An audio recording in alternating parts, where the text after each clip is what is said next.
Olá, sou a professora Maria Tereza e acompanho você na Bioquímica Aplicada à Saúde. Para a aula de hoje, gostaria de saber, você sabe o que o nosso organismo faz quando as reservas energéticas acabam? Vamos descobrir?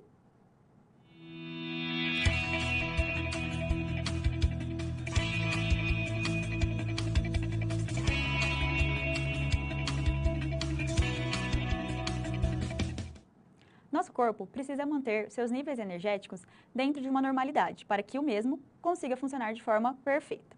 Porém, em alguns casos, essa reserva ela pode se esgotar. E aí vão aparecer alguns sintomas como fadiga, dores de cabeça, falta de atenção e fraqueza. Isso acontece e nós vamos estudar na aula de hoje, então, a gliconeogênese e a glicogenólise. Quando falamos de glicogênio, o glicogênio vai ser a forma em que a gente vai armazenar a glicose, né? E ela vai estar armazenada no nosso corpo, principalmente no fígado e nos músculos. O glicogênio, ela vai ser uma estrutura altamente ramificada, que permite uma rápida disponibilidade de glicose quando há uma demanda no organismo. Então, na figura aqui, nós temos a configuração do glicogênio. A gente percebe que tem diversas moléculas de glicose, né, ligadas umas às outras. E dessa forma o corpo vai estar armazenando esse glicogênio, tá? O glicogênio, ele vai ser principalmente armazenado no fígado, onde vai manter os níveis de glicose no sangue, em momentos de jejum, liberando a glicose para todo o corpo. Nos tecidos musculares, o glicogênio é utilizado localmente para fornecer o quê? A energia, né, durante a contração muscular. Então, o que vai acontecer? Essa molécula de glicogênio é uma molécula grande que tem várias moléculas de glicose, umas ligadas às outras. Ela vai permanecer ali no nosso organismo como uma reserva. Durante uma demanda que o nosso corpo vai precisar de energia, vai precisar utilizar esse carboidrato, nós precisamos fazer o quê? Nós precisamos disponibilizar essa molécula para o meu organismo. Só que ela vai ser uma molécula extensa, né, e grande. Para isso, vai ter a necessidade de quebrar essa molécula, né, esse glicogênio em quantidades menores, que são a glicose, e aí sim o nosso organismo consegue utilizar. Então, vamos ver como que isso vai acontecer? Então, esse glicogênio é uma reserva estratégica de energia que ela pode ser rapidamente mobilizada. E é essa mobilização que a gente precisa entender. Como eu falei, ela vai ficar no fígado e ela vai ser essencial para manter a glicemia no período sem a ingestão de alimentos. Então, quando o meu carboidrato não está ali disponível de forma rápida, por exemplo, quando a gente tem um jejum um pouco mais prolongado, fica algum tempo sem se alimentar ou está participando de uma atividade física intensa, a gente precisa liberar energia. E aí, a gente vai liberar através da quebra desse glicogênio, que é o processo, então, de glicogenólise. A glicogenólise é um processo metabólico no qual o glicogênio, que está ali armazenado, ele vai ser quebrado em partículas menores, como a glicose 1-fosfato e a glicose livre. Então, esse é um processo que vai acontecer ali onde o glicogênio está armazenado. Então, onde ele está armazenado? Principalmente no fígado e no músculo.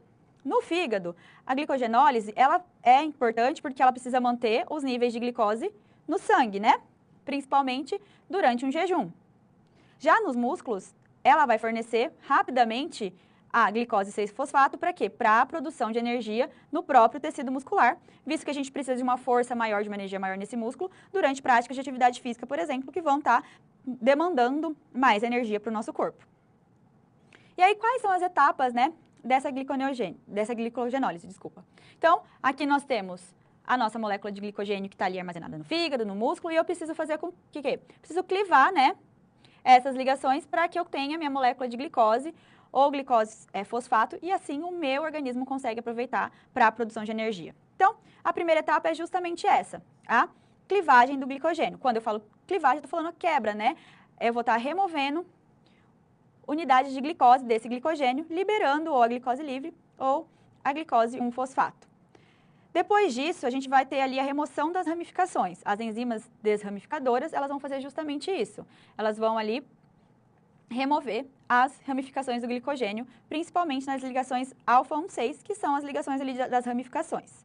Depois disso, a gente vai ter uma conversão desse produto inicial, que foi a glicose 1-fosfato, ali da clivagem do glicogênio, em glicose 6-fosfato, que aí meu músculo, a gente já começa a ter uma conversão melhor ali através desse metabólito. Então, quem que vai fazer essa conversão da glicose 1-fosfato em glicose 6-fosfato é a minha enzima fosfoglucomutase, ela que vai fazer essa transformação, então. Depois, na etapa seguinte, eu vou ter a conversão final. e ela vai acontecer apenas no fígado. Essa etapa aqui, minha etapa 3, ela já vai acontecer em nível muscular para a obtenção de ATP ali para o meu músculo.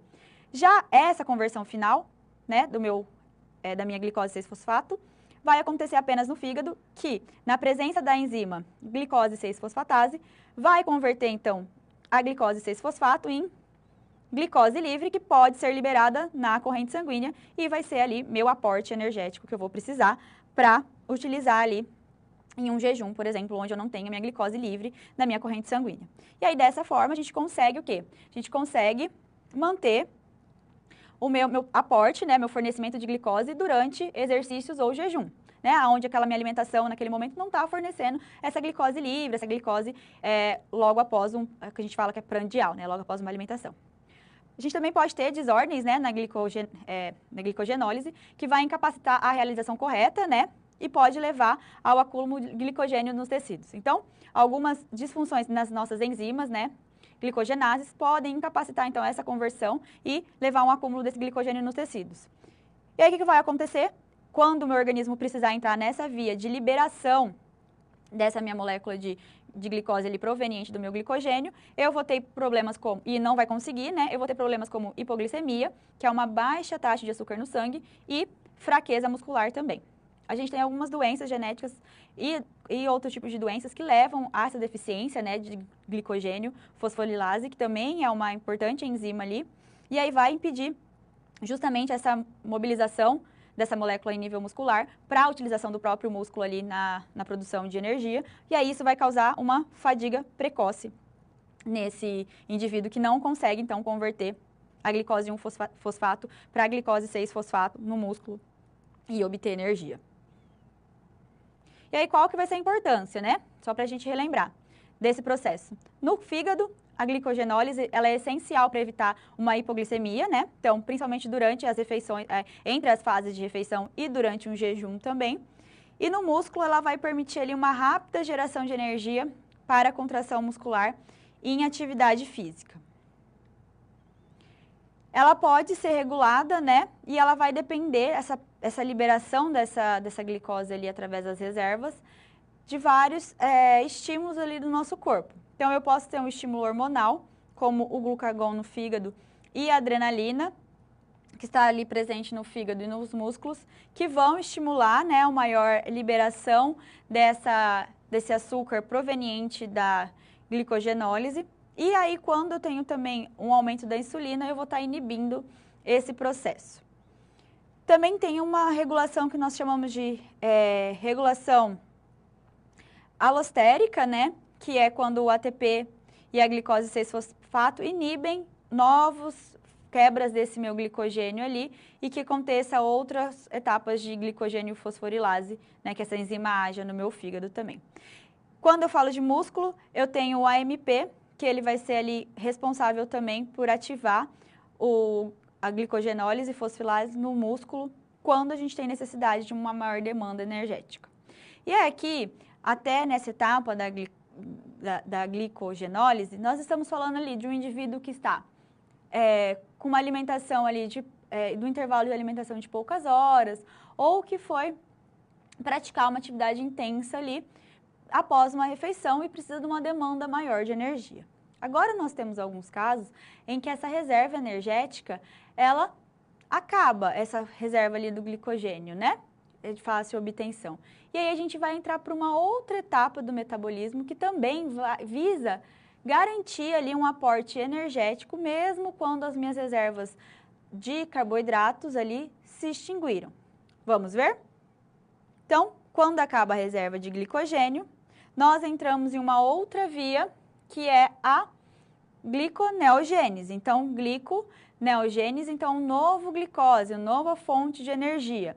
E aí vai ser um processo metabólico no qual a glicose ela vai ser sintetizada a partir de precursores não glicídicos. Então, nós vamos utilizar outras fontes para conseguir obter essa molécula de glicose, que é o lactato, proveniente de uma glicólise anaeróbica, aminoácidos também glicogênicos, derivados principalmente da degradação de proteína, e o glicerol, que é oriundo ali da hidrólise dos triglicerídeos. Então, a gente percebe que não são fontes ali glicídicas, não são os açúcares ali os principais, né, fontes dessa glicose. Então, ela justamente vai acontecer quando a minha principal fonte de glicose ali, né, os meus glicídios, eles já foram consumidos pelo meu corpo.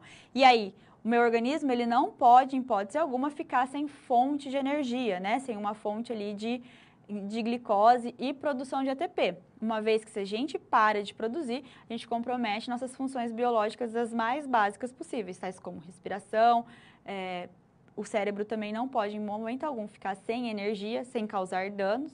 Então, nós temos esses mecanismos e um deles é a gliconeogênese. Então, vamos entender melhor sobre esse mecanismo.